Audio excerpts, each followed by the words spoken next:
जय हिंद एवरीवन, कैसे हो आप सभी। आई होप कि आप सभी बहुत अच्छे होंगे। देखो जी, अगर आप सभी का केमिस्ट्री में आया है कंपार्टमेंट, राइट, तो आज के इस क्लास में मैं आप सभी को क्लास 12 केमिस्ट्री कंपार्टमेंट एग्जाम से रिलेटेड काफी most important VVI objective question clear कराने वाला हूँ। सो आज का क्लास आप सभी क्लास 12 वालों के लिए बहुत ही ज्यादा इंपॉर्टेंट होने वाला है, जिनका भी केमिस्ट्री का भैया कंपार्टमेंट एग्जाम है। ऑलराइट, सो आज के इस क्लास को स्टार्ट करने से पहले मैं आप सभी से एक प्यार सा रिक्वेस्ट करना चाहूंगा। वो रिक्वेस्ट क्या है कि अगर आप सभी ने अभी तक इस वीडियो को लाइक नहीं करा, फटाक से वीडियो को लाइक कर लो एंड साथ में चाहो सब्सक्राइब एंड बेल आइकन को प्रेस, ताकि इस टाइप के जो भी हेल्पफुल कंटेंट है वो सबसे पहले आप तक पहुंच सके बिना किसी देरी के। सो आइए इस वीडियो को स्टार्ट करते हैं।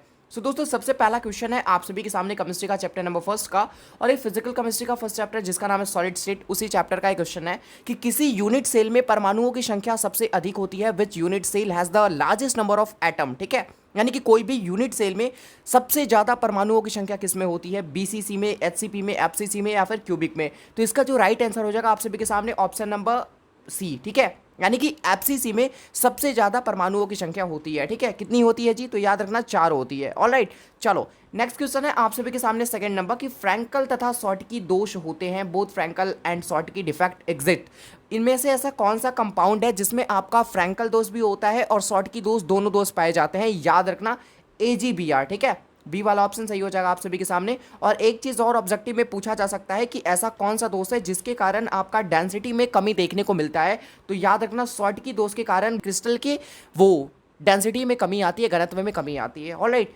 नेक्स्ट क्वेश्चन है आप सभी के सामने थर्ड नंबर की एवोगाड्रो संख्या n, ठीक है, वो किसके बराबर है। Avogadro number n is equal to, देखो जी एवोगाड्रो नंबर के बारे में आप सभी ने पढ़ रखा होगा क्लास 11th में ही ऑलरेडी। ठीक है, लेकिन नहीं पढ़ा तो जान लो, जो आपका एवोगाड्रो नंबर होता है वो होता है 6.23। वैसे तो 6.022 होता है, बट कोई नहीं, 23 यहाँ पे लेके चला है, कोई नहीं। ठीक है, पॉइंट वाली चीज़ें मतलब वो होती है ना मिनिमम आसपास एक दूसरे के। ठीक है, तो 6.023 गुने 10 का पावर 23। तो बी वाला ऑप्शन आप सभी के सामने बिल्कुल ही करेक्ट हो जाने वाला है। अगला क्वेश्चन है आप सभी के सामने 4 नंबर कि कुहासा कोलाइडी विलन में, ठीक है, जो आपका कुहासा होता है, जो आपका मिस्ट होता है, वो कोलाइडी विलन में क्या द्रव कण में गैस में परिक्षेपित रहते हैं, या फिर गैसीय कण द्रव्य में परिक्षेपित रहते हैं, या फिर ठोस कण द्रव्य में परिक्षेपित रहते हैं, या फिर ठोस कण गैस में परिक्षेपित रहते हैं।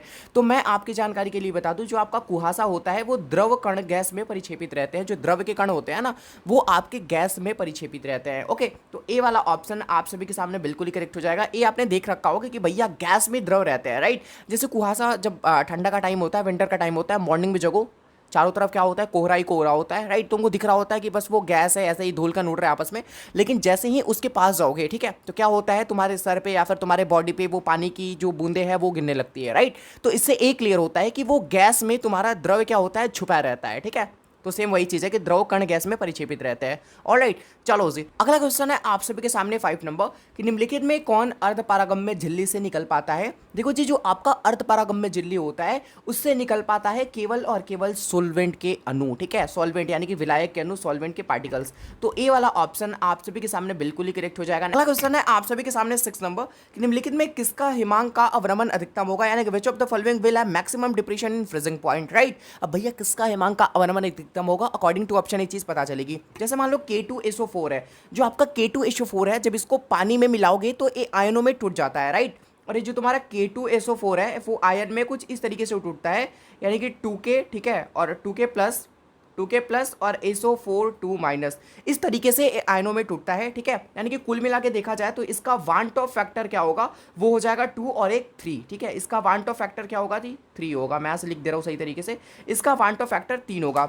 बात करा जाए NaCl का, ठीक है, तो जब NaCl आपका पानी में टूटेगा तो कुछ इस तरीके से टूटेगा, Na प्लस और Cl माइनस, यानी कि इसका वन टॉप फैक्टर कितना होगा, 2 हो जाएगा। लेकिन अगर बात करा जाए यूरिया और ग्लूकोज का, तो ये पानी में जब इसके मिलाओगे ना तो ये पानी में घुल जाते हैं, पानी के साथ आयनों में नहीं टूटते हैं, राइट। ये जो तुम्हारे ग्लूकोज और यूरिया होते हैं, जैसे ही पानी के साथ मिलाओगे तो ये आयनों में टूटने के बजाय एक घुल जाते हैं। तो इनका जो वांटो फैक्टर होता है ग्लूकोज का, ठीक है, ग्लूकोज का और यूरिया का, दोनों का वांटो फैक्टर 1:1 होता है। ओके, तो सबसे ज्यादा मैक्सिमम वांटो फैक्टर किसका दिख रहा है, तो वो दिख रहा है भैया K2SO4 का, राइट। K2SO4 का, तो ऑप्शन नंबर कौन सा सही हो जाएगा, K2SO4, इसका ही भैया हिमांक का अवनमन अधिकतम होगा। तो ए वाला ऑप्शन आप सभी के सामने बिल्कुल ही सही हो जाएगा। और ये प्रश्न बिहार बोर्ड ने इतने बार दबा के पूछा है, इतना बार रिपीट किया है बिहार बोर्ड ने, कि मैं आप सभी को क्या बताऊं। तो ये क्वेश्चन आप सभी के लिए काफी ज्यादा मोस्ट इंपॉर्टेंट है, तो इसको तो क्लियर करके जाना। बाकी मैं जितने सारे भी क्वेश्चन करा रहा हूँ वो सारे के सारे मोस्ट इंपॉर्टेंट ही है, ठीक है, तो सबको क्लियर करके जाना। ऑलराइट, अगला क्वेश्चन है आप सभी के सामने 7 नंबर कि सांद्रण इकाई जो ताप क्रम से स्वतंत्र है, ठीक है, इसका क्या मतलब हुआ? Concentration unit which is independent of temperature. इसका कहने का ये मतलब हुआ ऐसा कौन सा क्वांटिटी है कि भैया तुम अगर टेम्परेचर को इंक्रीज कर रहे हो या फिर टेम्परेचर को डिक्रीज कर रहे हो, लेकिन उस क्वांटिटी पे कोई भी फर्क नहीं पड़ेगा, तुम टेम्परेचर को बढ़ाओ घटाओ, उसको उससे कोई लेना देना नहीं है, उस पर कोई उसका टेम्परेचर का इफेक्ट नहीं पड़ेगा, राइट। वो है तुम्हारा मोललता यानी कि मोलालिटी। तुम टेम्परेचर को भैया बढ़ा दो, तुम टेम्परेचर को भैया घटा दो, मोलालिटी पे कोई भी फर्क नहीं पड़ने वाला, ठीक है। तो सी वाला ऑप्शन आप सभी के सामने बिल्कुल ही करेक्ट हो जाएगा, ठीक है। नेक्स्ट क्वेश्चन है 8 नंबर कि विशिष्ट चालकता की क्या इकाई होती है, ठीक है। जो आपका विशिष्ट चालकता होता है इसे बेसिकली हम लोग के से डिनोट करते हैं, इंग्लिश में बोला जाता है इसे स्पेसिफिक कंडक्टिविटी, राइट। और इसका जो फॉर्मूला होता है वो होता है 1 में रो। अब रो यहाँ पे क्या है? रो यहाँ पे है आपका रेसिस्टिविटी यानी कि प्रतिरोधकता। अब तुम मुझे बताओ कि प्रतिरोधकता का एसआई मात्रक क्या होता है? तुमको भी पता है, ओम इंटू मीटर या फिर ओम इंटू सेंटीमीटर कह लो, ठीक है, कोई इशू नहीं है। ओके, अब भैया ओम ऊपर जाएगा, सेंटीमीटर भी ऊपर जाएगा, दोनों ऊपर जाएगा, तो दोनों ऊपर में जाके इन्वर्स हो जाएगा, ठीक है, यानी कि माइनस का पावर माइनस में 1 हो जाएगा, ठीक है। यानी कि ओम इनवर्स सेकंड इनवर्स कौन से ऑप्शन में है? तो ऑप्शन नंबर सी। तो ऑप्शन नंबर सी आप सभी के सामने बिल्कुल ही 100% करेक्ट हो जाएगा, तो सी वाला ऑप्शन राइट हो जाएगा। ओके, नेक्स्ट क्वेश्चन है 9 नंबर की वैद्युत अपघटन की क्रिया में कैथोड पर क्या होता है, राइट। देखो काफ़ी सारे ऐसे स्टूडेंट हैं जो कि याद रखते हैं कि भैया कैथोड तो हमारा नेगेटिव होता है, एनोड तो हमारा पॉजिटिव होता है, लेकिन एक चीज़ ध्यान देना, अलग अलग सेल के लिए ये चीज़ें चेंज हो जाती है। कभी एनोड गैल्वेनिक सेल में देखोगे तो जो तुम्हारा एनोड है ना ये नेगेटिव हो जाता है, कैथोड तुम्हारा पॉजिटिव हो जाता है। तो तुम इस तरीके से चीज़ों का कंफर्मेशन नहीं कर सकते हो कि एनोड तुम्हारा पॉजिटिव हो सकता है और कैथोड तुम्हारा नेगेटिव हो सकता है। तो इस तरीके से एनोड कैथोड को तुम याद नहीं रख सकते हो। तो इसका याद करने का एक तरीका है, याद रखना हमेशा, और वही चीज़ सही होगी। वो चीज़ क्या है कि भैया हमेशा एनोड पे आपका ऑक्सीडेशन होगा यानी कि ऑक्सीकरण होगा, और जो तुम्हारा कैथोड होता है उस पर रिडक्शन होता है यानी कि अवकरण होता है, ठीक है। तो कभी भी एनोड कैथोड को याद रखना है तो इस तरीके से याद रखना, ठीक है। तो यहाँ पे पूछा जा रहा है कि वैद्युत अपघटन की क्रिया में कैथोड पर क्या होता है? तो कैथोड पर याद रखना होता है अवकरण। कैथोड पर क्या होता है? अवकरण होता है यानी कि रिडक्शन होता है। तो बी वाला ऑप्शन आप सभी के सामने बिल्कुल ही करेक्ट हो जाएगा। नेक्स्ट क्वेश्चन है 10 नंबर। 10 नंबर क्वेश्चन को ध्यान से देखो कि निम्नलिखित में कौन सा सेल हाइड्रोजन एवं ऑक्सीजन की रासायनिक ऊर्जा को वैद्युत ऊर्जा में बदल देता है, यानी कि which of the following cell convert the chemical energy of hydrogen and oxygen into electrical energy. तो इसका जो राइट आंसर हो जाएगा वो हो जाएगा ईंधन सेल। ओके, तो सी वाला ऑप्शन आप सभी के सामने बिल्कुल ही करेक्ट हो जाएगा। चलो जी, नेक्स्ट क्वेश्चन है 11 नंबर के निम्नलिखित में कौन सा सर्वाधिक ऑक्सीकरण अवस्था प्रदर्शित करता है? Which of the following can show highest oxidation state. तो जो आपका Mn होता है, ठीक है, Mn क्या है यहाँ पे, ठीक है, मैग्नीज क्या है? Mn है तुम्हारा मैग्नीज, और इसकी जो ऑक्सीकरण अवस्था होता है, ठीक है, वो होता है +7, ठीक है। तो सबसे ज्यादा इसका ही होता है, तो डी वाला ऑप्शन याद रखना। नेक्स्ट क्वेश्चन है आप सभी के सामने 12 नंबर कि निम्नलिखित में कौन द्वितीयक सेल है? अब भैया द्वितीयक सेल क्या होता है, सेकेंडरी सेल क्या होता है? वैसा सेल जिसका हमने एक बार यूज कर लिया और उसे वापस से हम चार्ज करके वापस से हम उसे यूज में ला सकते हैं, that is called secondary cell, right. तो वो तुम्हारा हो जाएगा लीड स्टोरेज बैटरी, ठीक है। तो बी वाला ऑप्शन सही हो जाएगा आप सभी के सामने। नेक्स्ट क्वेश्चन है आप सभी के सामने 13 नंबर कि सेल अस्थिरांक का इकाई क्या होता है? तो याद रखना जो आपका सेल अस्थिरांक होता है इसका जो इकाई होता है वो होता है सेंटीमीटर इनवर्स, ठीक है। तो सी वाला ऑप्शन सही हो जाएगा आप सभी के सामने। अगला क्वेश्चन है आप सभी के सामने जी 15 नंबर कि सर्वाधिक चालकता किसका होता है? द हाईएस्ट कंडक्टिविटी इज आपके सामने ऑप्शन है सिलिकॉन, लोहार, चांदी, टेफ्लॉन, राइट। तो इसका जो राइट आंसर हो जाएगा वो हो जाएगा ऑप्शन नंबर सी यानी कि चांदी। अब भैया सबसे सर्वाधिक चालकता का क्या मतलब? कि जिससे होके करंट का फ्लो तुम्हारा बहुत अच्छी तरीके से हो सके, करंट का प्रवाह अच्छी तरीके से हो सके, वही तुम्हारा सर्वाधिक चालकता वाला वो कहलाता है। तो चांदी हो जाएगा, राइट। तो सी वाला ऑप्शन सही हो जाएगा। 16 नंबर क्वेश्चन क्या कहता है कि किसी विलयन की चालकता समानुपाती होता है किसके? यानी कि the conductivity of a solution is proportional to, किसके समानुपाती होता है जी? तनुता के, या फिर आयन की संख्या के, या फिर वैद्युत धारा का घनत्व का, या फिर विलयन का आयतन का। तो जो आपका विलयन का चालकता होता है वो डायरेक्टली समानुपाती होता है किसके? आयन की संख्या का, ठीक है। तो बी वाला ऑप्शन सही हो जाएगा आप सभी के सामने। अगला क्वेश्चन है आप सभी के सामने 17 नंबर। 17 नंबर क्वेश्चन क्या कहता है कि निम्नलिखित में कौन सा सबसे शक्तिशाली ऑक्सीकारक है, यानी कि which of the following is the most powerful oxidizing agent. तो इसका जो राइट आंसर हो जाएगा आपके सामने ऑप्शन नंबर ए, यानी कि जो आपका फ्लोरीन होता है ना वो सबसे ज्यादा शक्तिशाली ऑक्सीकारक होता है। बाकी जितने सारे भी देख रहे हो, क्लोरीन, ब्रोमीन, आयोडीन, ये सब सारे के सारे तुम्हारे हाइलोजन क्या है? हाइलोजन समूह के तत्व हैं, ओके। नेक्स्ट क्वेश्चन आप सभी के सामने 18 नंबर कि भैया मांड विधि द्वारा कौन सा धातु को शुद्ध किया जाता है, यानी कि which metal is purified by Mond method. तो याद रखना जो आपका निकेल होता है, ठीक है, निकेल, सी वाला ऑप्शन सही हो जाएगा। जो आपका निकेल होता है, निकेल का जो हम लोग शुद्धिकरण करते हैं वो करते हैं मांड विधि के द्वारा, ठीक है। चलो नेक्स्ट क्वेश्चन है 19 नंबर कि द्रव में किसी द्रव का परिक्षेपण माध्यम, सॉरी, द्रव में किसी द्रव का परिक्षेपण क्या कहलाता है, dispersion of a liquid is called, ठीक है। तो एक चीज़ मैं आपको बताऊं, जो आपका परिक्षेपण माध्यम है वो भी आपका द्रव हो, और जो आपका परिक्षेपित प्रावस्था है वो भी आपका द्रव हो, तो दैट इज कॉल्ड इमल्शन, उसे हम लोग पायस कहते हैं, ठीक है। तो सी वाला ऑप्शन सही हो जाएगा आप सभी के सामने। अगला क्वेश्चन है आप सभी के सामने 20 नंबर कि ब्राउनी गति का क्या कारण है, राइट। तो जो आपका ब्राउनी गति होता है उसका कारण क्या होता है, तो परिक्षेपण माध्यम के अणुओं का कोलाइडी कणों पर संघात, ठीक है। तो सी वाला ऑप्शन आप सभी के सामने बिल्कुल ही करेक्ट हो जाएगा। नेक्स्ट क्वेश्चन है 21 नंबर कि ठोस पदार्थ पर किसी द्रव का परिक्षेपण क्या कहलाता है, यानी कि डिस्पर्शन ऑफ अ लिक्विड और a solid substance that is called. तो जो आपका ठोस पदार्थ पर कोई द्रव का जो आपका परिक्षेपण होता है वो कहलाता है जेल। क्या कहलाता है, जेल कहलाता है जी। तो बी वाला ऑप्शन आप सभी के सामने बिल्कुल ही करेक्ट हो जाएगा। अगला क्वेश्चन है आप सभी के सामने 22 नंबर कि द्रव विरोधी जो कोलाइड होते हैं वो क्या कहलाता है, अनुत्क्रमणीय कोलाइड कहलाते हैं। तो बी वाला ऑप्शन आप सभी के सामने बिल्कुल ही करेक्ट हो जाएगा। अगला क्वेश्चन है आप सभी के सामने 23 नंबर की दूध एक उदाहरण है, यानी कि milk is an example of. देखो जो आपका दूध है ना वो किस चीज़ का एग्जांपल होता है, याद रखना एग्जांपल होता है भैया पायस का, यानी कि इमल्सन का, राइट। क्योंकि इसके अंदर जो आपका परिक्षेपित प्रावस्था और परिक्षेपण माध्यम होता है वो दोनों का दोनों द्रव्य होता है, ठीक है। तो बी वाला ऑप्शन सही हो जाएगा।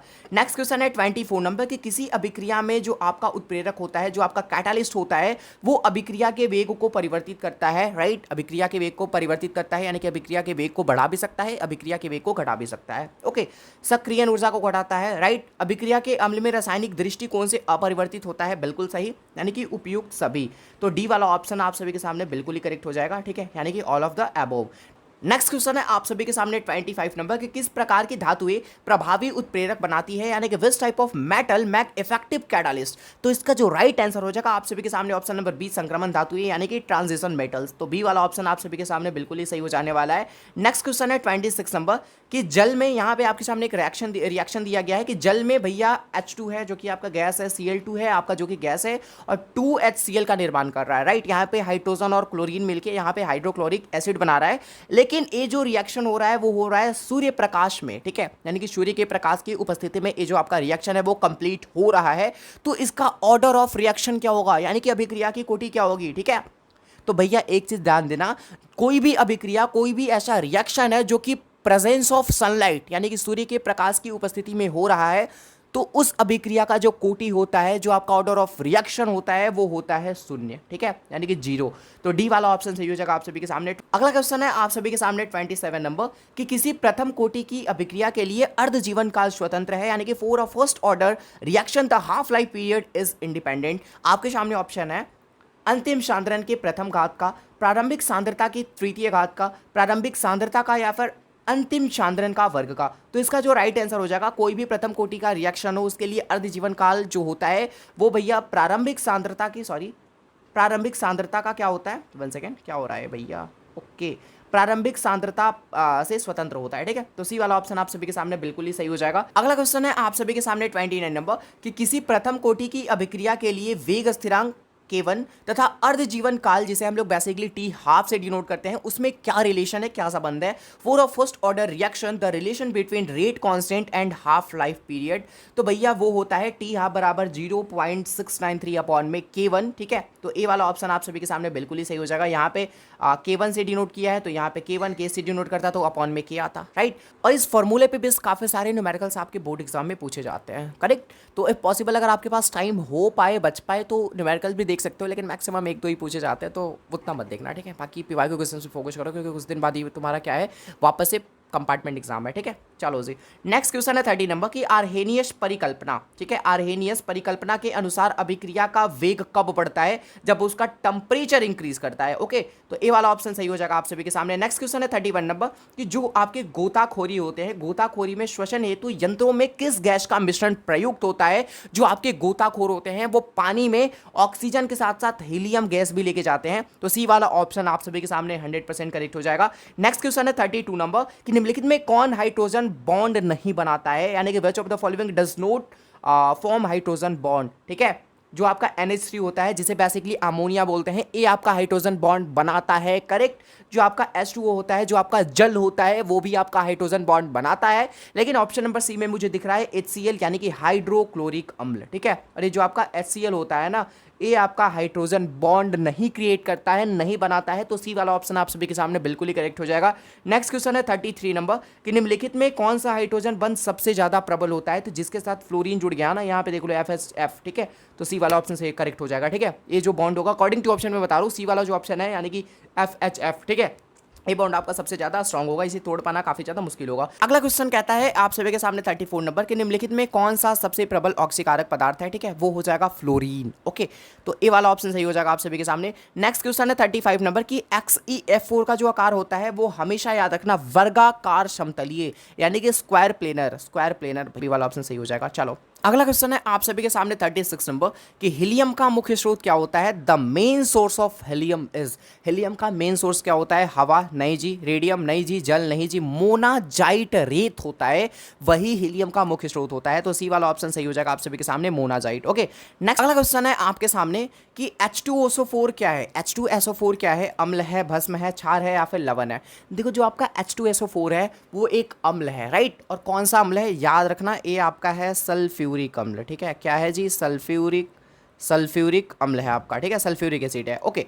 नेक्स्ट क्वेश्चन है 38 नंबर की उपधातु है, उपधातु आपका है एसबी क्या होता है, एसबी किस चीज का वो संकेत होता है, एंटीमनी का, किस चीज का जी, तो याद रखना एंटीमनी का होता है, ठीक है। चलो अगला क्वेश्चन है आप सभी के सामने 39 नंबर कि श्वेत फास्फोरस को किस द्रव में हम लोग रखते हैं, and which liquid is white phosphorus cap, तो जो आपका श्वेत फास्फोरस होता है उसे हम लोग रखते हैं जल के अंदर, वाटर के अंदर, ठीक है, तो 39 का ऑप्शन नंबर ए आप सभी के सामने बिल्कुल ही करेक्ट हो जाएगा। देखो जी नेक्स्ट क्वेश्चन है आप सभी के सामने 40 नंबर, और आई थिंक ये आज के इस क्लास का आखिरी प्रश्न भी होने वाला है, ठीक है, और आज के इस क्लास में काफ़ी कम क्वेश्चन थे ना, 40-50 के आसपास, ठीक है। देखो क्या मैं बता रहा हूँ, मैं ऐसा नहीं सोचता ना, मैं इसलिए कम क्वेश्चन लाया हूँ ताकि मैं सोचता हूँ कि कम 40-50-100-200 जितने सारे भी ऑब्जेक्टिव क्वेश्चन बनते जा रहे हैं स्टूडेंट को कराते चलो क्लियर। नहीं तो भाई अगर मैं वेट करूँ कि अगर मैं 500-1000 का गूगल डॉक्स क्रिएट करता हूँ देन उसके बाद मैं आप सभी को पढ़ाऊँ क्लियर कराऊँ, तो भाई उस टाइम वो मेरे को भी टाइम लगेगा काफ़ी ज़्यादा, और बीच में जो टाइम मेरे को चाहिए ना उस चीज़ को क्रिएट करने के लिए, आप सभी को पढ़ाने के लिए, बताने के लिए, समझाने के लिए मेरे को खुद भी पढ़ना पड़ता है, राइट, तो उसमें काफ़ी ज़्यादा टाइम चली जाती है, तो इसलिए मैं सोचता हूँ कि जितने सारे भी ऑब्जेक्टिव क्वेश्चन होते चलते हैं मैं कराते चलता हूँ स्टूडेंट को, ठीक है, तो 40 मतलब इस तरीके से रेगुलर चीज़ें आ रही है, ओके। चलो जी क्वेश्चन क्या कहता है 40 नंबर, हैलोजन के वैद्युत ऋणात्मकता के घटने का क्रम है, तो पहला फ्लोरीन, क्लोरीन, ब्रोमीन, आयोडीन, तो ऑप्शन नंबर ए सही हो जाएगा, इस तरीके से घटने का क्रम है, ये तुम्हारा डिक्रीजिंग फॉर्म है, ठीक है। चलो पहला क्वेश्चन है आप सभी के सामने कि पराशरण द्वारा अर्धपारगम्य झिल्ली से गुजरने की अनुमति देता है, पराशरण द्वारा जो आपका अर्धपारगम्य झिल्ली होता है वो किसको गुजरने की अनुमति देता है, राइट, यानी कि कुल मिला के क्वेश्चन आपका ए बोल रहा है कि अर्धपारगम्य झिल्ली से क्या निकल पाता है, विलय के अणु, विलायक के अणु, जटिल आयन या फिर सरल आयन, तो इसका जो राइट आंसर हो जाएगा आप सभी के सामने ऑप्शन नंबर बी, यानी कि जो आपका अर्धपारगम्य झिल्ली होता है उससे विलायक के पार्टिकल्स ही निकल पाते हैं, यानी कि सॉल्वेंट के मॉलिक्यूल्स से निकल पाते हैं, तो बी वाला ऑप्शन आप सभी के सामने 100% सही हो जाएगा, ठीक है। नेक्स्ट क्वेश्चन है 2 नंबर कि निम्नलिखित में से कौन सा आदर्श विलयन का गुण है। देखो भैया एक होता है नियम जिसका नाम है राउल्ट का नियम, ठीक है, इसे कहीं कहीं रॉवल का भी नियम बोला जाता है, करेक्ट। तो राउल्ट के नियम के आधार पे जो आपका विलयन होता है, जो आपका सॉल्यूशन होता है, इसे दो पार्ट में डिवाइड किया जाता है, जिसमें से एक आपका होता है आदर्श विलयन और दूसरा आपका होता है अनादर्श विलयन। मैं यहाँ पे लिख देता हूँ, एक होता है आदर्श, ठीक है, एक होता है जी आदर्श आपका, और दूसरा होता है अनादर्श। अब जैसा तुमको नाम से ही पता चल रहा है कि आदर्श बच्चा, ठीक है, इसका मतलब क्या कि अच्छा, समझदार, ठीक है, तुम्हारा बुद्धिमान और एक शांत स्वभाव का इंसान, ठीक है। लेकिन अनादर्श मतलब क्या, अनादर्श मतलब क्या, तुम उसको काम सौंपोगे भाई नहीं करेगा वो, राइट। तो राउल साहब ने क्या कहा, राउल्ट के नियम के आधार पे जो तुम्हारा विलन है वो दो पार्टों में डिवाइड किया गया है, जिसमें से एक है आपका आदर्श विलन और दूसरा है अनादर्श विलन। राउल्ट साहब ने कहा कि भैया जो मेरी बातों को पालन करेगा, मैं जो नियम बना रहा हूं या फिर जो मेरी जो भी चीजें हैं, अगर वो हर एक चीज को मानेगा तो वो कहलाएगा आदर्श विलन, वो कहलाएगा आदर्श बच्चा, ठीक है। लेकिन जो मेरी नियमों का उल्लंघन करेगा, जो मेरी नियमों को नहीं मानेगा, वो कहलाएगा अनादर्श विलन, ठीक है, यानी कि वो अनादर्श बच्चा है। तो इस तरीके से तुम चीजों को याद रख सकते हो। तो राउल्ट के नियम पे आपका विलयन दो पार्टों में विभक्त हुआ है, जिसमें से एक है आपका आदर्श विलयन और दूसरा है आपका अनादर्श विलयन। तो जो आपका आदर्श विलयन है उसका क्या गुण है, यह राउल्ट के नियम का पालन करता है। ओके, जैसे आपको नाम से ही पता चल रहा है, ठीक है। तो यहाँ पे इंग्लिश मीडियम वालों अपना भी थोड़ा क्लियर करते जाओ। इंग्लिश में क्या बोलते हैं, विच of the following is a property of an ideal solution. Ideal solution का क्या प्रॉपर्टीज होता है, ओबे राउल्ट लॉ, यानी कि राउल्ट का जो भी नियम है, राउल्ट का जो भी लॉ है, ठीक है, इसको पालन करता है आपका आदर्श विलयन। ओके, तो ए वाला ऑप्शन आप सभी के सामने बिल्कुल ही सही हो जाएगा। नेक्स्ट क्वेश्चन है third number. Third number question क्या कहता है कि ऊंचे, ठीक है, ऊंचे पहाड़ों पर पानी का क्वथनांक क्यों कम हो जाता है, the boiling point of water decrease on high mountain because, यानी कि ऊंचे पहाड़ों पर जो आपका पानी का क्वथनांक होता है वो कम क्यों हो जाता है, वायुमंडलीय दबाव के कारण, या फिर तापमान कम है उसके कारण, या फिर दबाव अधिक है उसके कारण, या फिर अधिक हवा है उसके कारण।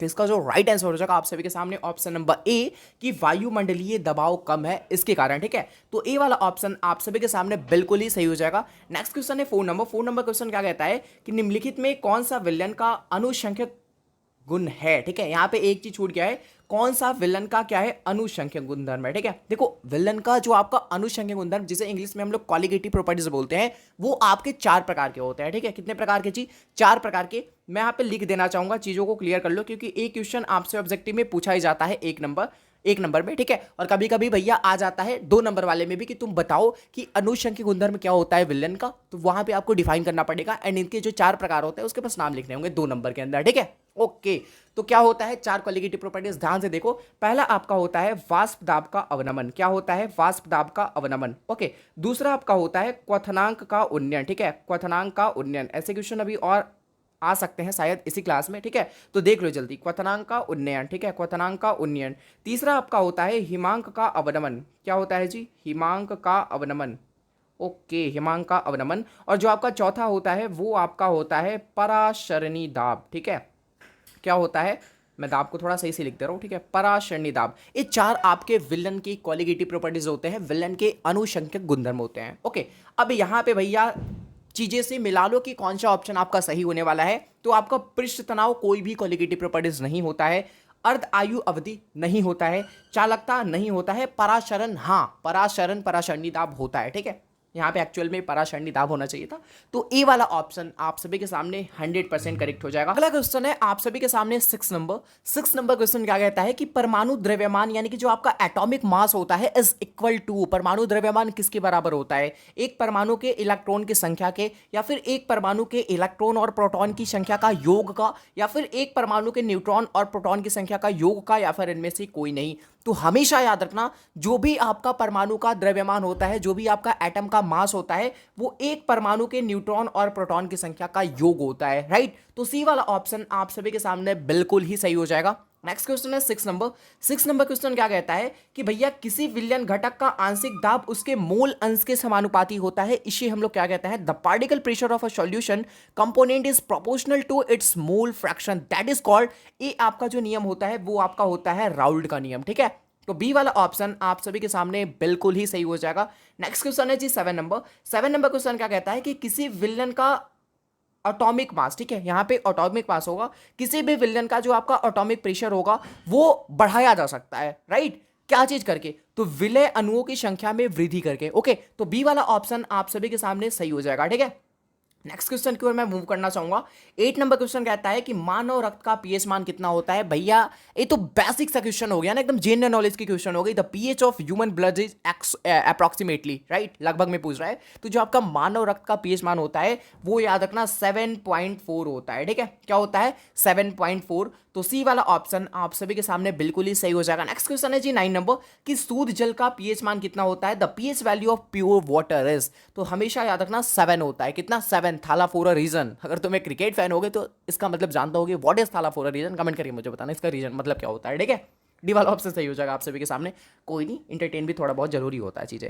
ओके, अगर तुम रेगुलर क्लास करते जाओगे ना तो थोड़ा वो बोरिंग सा लगेगा, ठीक है, बट कोई नहीं, आई विल ट्राई की चीजें हो सही से जाए, ठीक है। ओके, 10 नंबर क्वेश्चन क्या आता है कि हेनरी स्थिरांक जो कि आपका के एच होता है, राइट, हेनरी स्थिरांक जो कि आपका के एच होता है, इसका जो मान होता है वो तुम मुझे बताओ, तापमान में वृद्धि के साथ घटती है या फिर तापमान में वृद्धि के साथ बढ़ता है। तो याद रखना तापमान में वृद्धि के साथ क्या करता है, इंक्रीज करता है, increase is with increase in temperature. Okay, तो ए वाला ऑप्शन आप सभी के सामने सही हो जाएगा। ठीक है, नेक्स्ट क्वेश्चन है 11 नंबर कि बीसीसी संरचना, बीसीसी संरचना में जो आपका पैकिंग दक्षता होता है, ठीक है, पैकिंग इफिशिएंसी होती है and void in BCC structure. ठीक है, तो बीसीसी संरचना में जो आपका पैकिंग दक्षता होता है एवं वाइड, द पैकिंग दक्षता एवं जो वाइड होता है वो कितना कितना होता है, तो याद रखना 68% आपका पैकिंग दक्षता होता है और 32% आपका वॉइड होता है। ठीक है, तो डी वाला ऑप्शन आप सभी के सामने बिल्कुल ही सही हो जाएगा।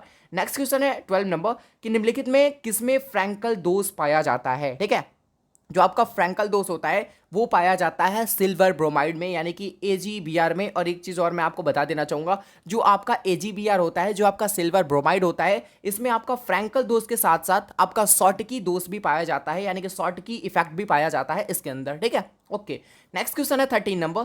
13 नंबर क्वेश्चन को थोड़ा ध्यान से देखना, इंपॉर्टेंट क्वेश्चन है कि क्रिस्टल में शॉर्टकी दोष पाया जाता है जब, क्रिस्टल में, कोई भी क्रिस्टल में शॉर्टकी दोष कब पाया जाता है। ठीक है, इंग्लिश को मैं थोड़ा सा वो नीचे करता हूँ, मैं लास्ट में दिखा दूंगा। ठीक है, क्रिस्टल में शॉर्टकी डिफेक्ट पाया जाता है कब, जब कोई क्रिस्टल से समान संख्या में धनायन तथा ऋणायन क्या हो जाता है, गायब हो जाता है और वो उस क्रिस्टल को छोड़कर, उस जालक को छोड़कर कहीं और चला जाता है, कोई भी अनियमित स्थान पे चला जाता है। ठीक है, तो वो आपका कहलाता है शॉर्टकी दोष। और एक क्वेश्चन काफी मोस्ट इंपॉर्टेंट ऑब्जेक्टिव में आपसे पूछा जाता है क्या, कि क्या शॉर्टकी डिफेक्ट के कारण, क्या शॉर्टकी दोष के कारण भैया डेंसिटी में कमी आती है, राइट। शॉर्टकी दोष के कारण आपका घनत्व में कमी आता है। ठीक है, क्या फ्रैंकल दोष के कारण भी आता है, नहीं, फ्रैंकल दोष के कारण नहीं आता है, लेकिन शॉर्टकी दोष के कारण आपका क्रिस्टल का घनत्व में कमी आता है। Okay, next question. अच्छा, इंग्लिश में भी मैं बता दूं, इंग्लिश में क्या होता है कि equal number of cation and anion, ठीक है, डिस्पेयर, यानी कि भैया क्या हो जाते हैं, गायब हो जाते हैं समान संख्या में धनायन और ऋणायन।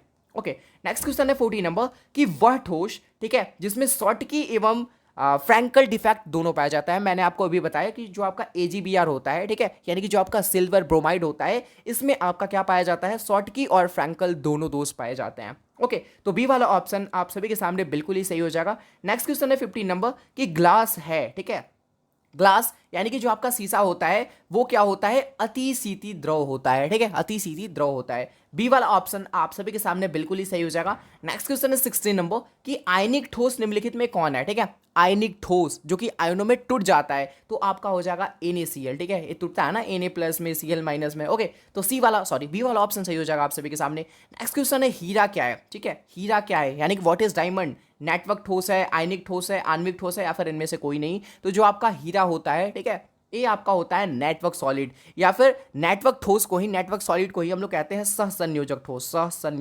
सहसंयोजक ठोस। ठीक है, क्या बोलते हैं जी, सहसंयोजक ठोस बोलते हैं। ठीक है, ओके, चलो नेक्स्ट क्वेश्चन है 18 नंबर कि विशिष्ट चालकता की इकाई क्या होती है। बेसिकली हम लोग विशिष्ट चालकता को हम लोग K से डिनोट करते हैं। ठीक है, और इसका जो फॉर्मूला होता है वो होता है 1/μ, और रो यहाँ पे तुम्हारा होता है रेसिस्टिविटी, विशिष्ट प्रतिरोध या फिर प्रतिरोधकता कह लो तुम। ठीक है, ओके, अब भैया रो का मात्रक क्या होता है, ओम इंटू मीटर या फिर वोम into centimeter, according to option देख लेना। ठीक है, ओके, मीटर सेंटीमीटर लंबाई का ही मात्रक होता है जी। ठीक है, कोई दिक्कत नहीं होने वाली। अकॉर्डिंग टू ऑप्शन अगर मीटर में रहता तो मीटर में चीजें होती, यहाँ पे मैं मीटर लेके चलता, लेकिन सेंटीमीटर में है तो सेंटीमीटर में मैं लेके चलूंगा। ठीक है, अब भैया इसको तुम क्या करोगे, ऊपर लेके जाओगे, ये बटा में है ना, तो ऊपर जब भेजोगे तो तुम्हारा क्या हो जाएगा, ओम इनवर्स हो जाएगा, और मीटर सेंटीमीटर में मैं लेके चल रहा हूँ तो सेंटीमीटर इनवर्स। तो ऑप्शन नंबर देख लो कौन सा सही हो जाएगा, सी वाला। ठीक है, विशिष्ट चालकता की क्या इकाई होती है, ओम इनवर्स सेंटीमीटर इनवर्स। तो सी वाला ऑप्शन आप सभी के सामने बिल्कुल ही सही हो जाएगा। नेक्स्ट क्वेश्चन है 19 नंबर कि निम्नलिखित में कौन सा सेल हाइड्रोजन एवं ऑक्सीजन की रासायनिक ऊर्जा को वैद्युत ऊर्जा में कन्वर्ट कर देता है। Which of the following cell convert the chemical energy of hydrogen and oxygen into electrical energy? वो आपका क्या होता है, ईंधन सेल होता है। ठीक है, सी वाला ऑप्शन आप सभी के सामने बिल्कुल ही सही हो जाएगा। 20 नंबर क्वेश्चन क्या आता है कि निम्नलिखित में कौन सर्वाधिक ऑक्सीकरण अवस्था प्रदर्शित करता है। हमेशा याद रखना, जो आपका मैग्नीज होता है वो आपका सर्वाधिक क्या करता है, हाईएस्ट ऑक्सीडेशन स्टेट क्या करता है, शो करता है। ओके, तो डी वाला ऑप्शन आप सभी के सामने बिल्कुल ही सही हो जाएगा। नेक्स्ट क्वेश्चन है 21 नंबर, निम्नलिखित में कौन द्वितीयक सेल है। अब भैया द्वितीयक सेल क्या होता है, ठीक है, which of the following can show highest, अच्छा सॉरी यहाँ पे इंग्लिश वाली चीजें गलत है। ठीक है, द्वितीयक सेल को इंग्लिश में हम लोग सेकेंडरी सेल बोलते हैं, क्लियर। तो अकॉर्डिंग टू ऑप्शन तो आपको बताना है कि इनमें से कौन आपका सेकेंडरी सेल है। अब सेकेंडरी सेल यानी कि द्वितीयक सेल क्या होता है कि वैसा सेल जिसको तुमने एक बार यूज कर लिया तो वापस से तुम उसे चार्ज करके वापस से उसे यूज कर सकते हो, राइट, वो तुम्हारा रिचार्जेबल होता है। तो ऑप्शन में हो जाएगा लेड स्टोरेज बैटरी। ठीक है, ये क्या है, आपका द्वितीयक सेल है। ओके, ये आपका सेकेंडरी सेल है। तो बी वाला ऑप्शन आप सभी के सामने बिल्कुल ही सही हो जाएगा। नेक्स्ट क्वेश्चन है 22 नंबर कि भैया तापमान में वृद्धि के साथ धातु की चालकता क्या होती है, यानी कि conductivity of metal with increase in temperature. जब तुम क्या करोगे, तापमान को बढ़ाओगे तो जो धातु की चालकता होती है वो घटती है। क्या होती है? घटती है। तो बी वाला ऑप्शन आप सभी के सामने बिल्कुल ही सही होगा। नेक्स्ट क्वेश्चन है जी 23 नंबर कि वह उपकरण, ठीक है, जिसमें ईंधन जैसे आपके हाइड्रोजन हो गए, मीथेन की दहन ऊर्जा का सीधे वैद्युत ऊर्जा में परिवर्तित किया जा सकता है, ये आपका कहलाता है ईंधन सेल। ठीक है, क्या कहलाता है? ईंधन संयंत्र कहलाता है। तो सी वाला ऑप्शन आप सभी के सामने बिल्कुल ही सही हो जाएगा। अगला क्वेश्चन है आप सभी के सामने 24 नंबर कि फैराडे का वैद्युत विक्षेपण का जो आपका द्वितीयक नियम होता है, ठीक है, द्वितीय नियम जो आपका है, यानी कि Faraday second law of electrolysis is related to, यानी कि जो आपका फैराडे का वैद्युत विच्छेदन का जो आपका द्वितीय नियम है वो किस चीज से संबंधित है? धनायन के परमाणु की संख्या से, या फिर वैद्युत के समतुल्य भार से, या फिर ऋण आयन के परमाणु संख्या से, या फिर धनायन के वेग से। तो इसका जो राइट आंसर हो जाएगा ऑप्शन नंबर बी, यानी कि वैद्युत के समतुल्य भार से। ठीक है, फैराडे का जो आपका वैद्युत विच्छेदन का जो आपका सेकंड लॉ होता है वो संबंधित होता है वैद्युत के समतुल्य भार से। तो बी वाला ऑप्शन आप सभी के सामने बिल्कुल ही सही हो जाएगा। ठीक है, इलेक्ट्रॉन इक्विवेलेंट वेट से। ओके, नेक्स्ट क्वेश्चन है जी, मैं कहाँ गया भाई? अच्छा 24 तो हो गया ना। 25 नंबर क्वेश्चन क्या कहता है आप सभी के सामने?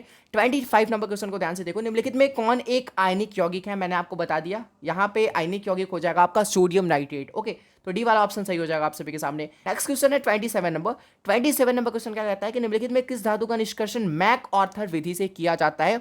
तो याद रखना, चांदी का भी किया जाता है और लोहा का भी, सॉरी चांदी और सोना का किया जाता है, लोहा नहीं भाई, सॉरी गलती हो गई उस चीज के लिए, माफ कर देना। ठीक है, जो आपका मैक ऑर्थर विधि होता है इससे हम लोग क्या करते हैं, चांदी और सोना का क्या करते हैं, निष्कर्षण करते हैं। तो यहाँ पे सोना तो ऑप्शन में नहीं है तो चांदी हो जाएगा। ठीक है, तो ए वाला ऑप्शन सही हो जाएगा आप सभी के सामने। ओके, 28 नंबर क्वेश्चन क्या कहता है आप सभी के सामने कि निम्नलिखित में कौन सी धातु प्रकृति में मुक्त अवस्था में पाई जाती है? तो तीन ऐसी धातु का मैं बता रहा हूँ जो कि प्रकृति में, नेचर में मुक्त अवस्था में पाई जाती है, जिसमें से पहला आपका हो गया सोना, ठीक है, दूसरा आपका हो गया चांदी, और तीसरा आपका हो गया प्लैटिनम। ठीक है, तो ये तीन ऐसे धातु हैं जो कि क्या करते हैं, प्रकृति में मुक्त अवस्था में पाए जाते हैं। ठीक है, तो ऑप्शन हो जाएगा प्लैटिनम, डी वाला ऑप्शन सही हो जाएगा आप सभी के सामने। ठीक है, 29 नंबर क्वेश्चन क्या कहता है कि ब्राउनियन गति का क्या कारण है? ठीक है, जो आपका कोलाइडी कण होते हैं वो जो टेढ़ी मेढ़ी गति करते हैं ना, वही आपका क्या करते, अनियमित जो टेढ़ी मेढ़ी उनकी गति होती है वही आपका ब्राउनी गति कहलाता है। ठीक है, लेकिन ब्राउनी गति का कारण क्या होता है? तो हमेशा याद रखना कि जो आपका ब्राउनी गति का कारण होता है वो होता है परिक्षेपण माध्यम के अणुओं का कोलाइडी कणों पर संघात। ओके, तो सी वाला ऑप्शन आप सभी के सामने बिल्कुल ही सही हो जाएगा। यानी कि इंग्लिश में अगर बात किया जाए तो इंग्लिश में इसे हम लोग बोलेंगे, इंग्लिश में क्या बोलेंगे, impact of molecules of a dispersion medium on colloidal particles. ठीक है, ओके, नेक्स्ट क्वेश्चन है जी 30 नंबर कि आइसक्रीम के निर्माण में हम लोग जो जिलेटिन का उपयोग करते हैं, क्योंकि gelatin is used in the manufacture of ice cream because जो आपका जिलेटिन होता है, ऑप्शन पढ़ लो एक बार, जिलेटिन से आइसक्रीम का स्वाद अच्छा हो जाता है, गलत।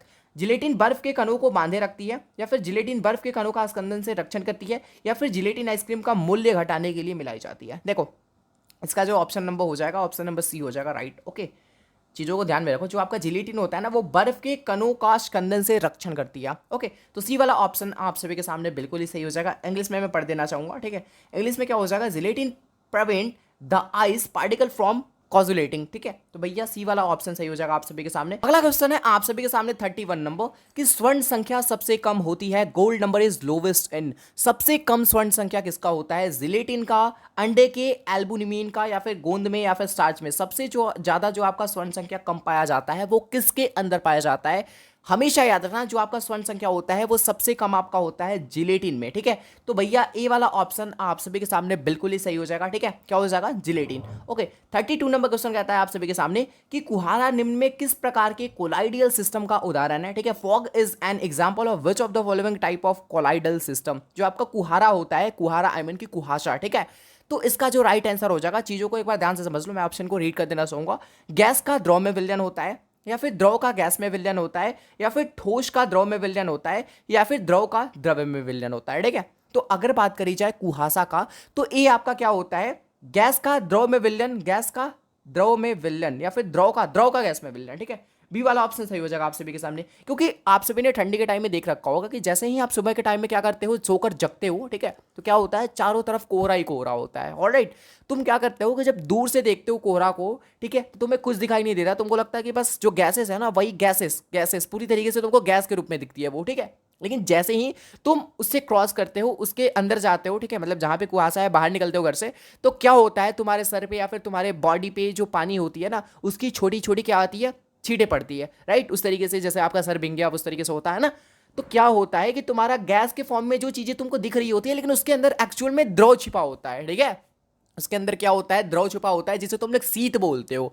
क्या बोलते हो, शीत बोलते हो। तो उसी तरीके से ऑप्शन नंबर जो आपका बी है करेक्ट हो जाएगा, कि जो आपका द्रव होता है ना, द्रव का गैस में विलयन, ठीक है, द्रव का गैस में विलयन होता है, ठीक है। ओके, तो भैया क्या हो जाएगा, बी वाला ऑप्शन सही हो जाएगा आप सभी के सामने, यानी कि solution of liquid in gas. Okay, 33 number question है आप सभी के सामने कि भौतिक अधिशोषण में गैस के कण ठोस सतह पर किस बल द्वारा जुड़े हुए होते हैं, ठीक है।